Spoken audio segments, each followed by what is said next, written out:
to do a dragon smack. Dragon smack. Dragon There's no smack. So we alcohol. have here Dan, our bartender for today. Hello. Yan. So magpe-prepare tayo ng dragon smack.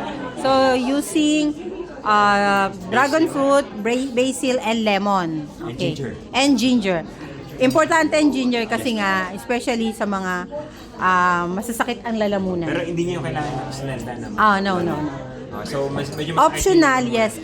Optional na maglagay ng Splenda. Or, can they use, honey? Yes. Okay, you can But use you have honey. to dilute the honey with the- then cool it down. Okay.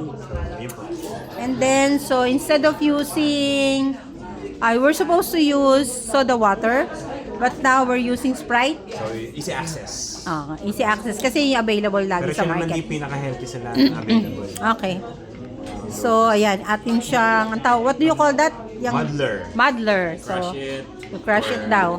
Yeah, 15 times. Okay, 15 times. Tawag ito ay sa muddling infusion. Muddling infusion. Can you get me some ice? Okay.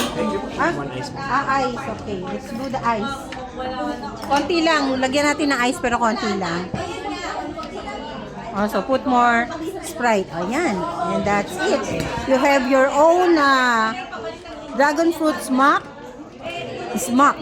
Mocktails. So, lagyan natin ng, thank you. Ito na siya.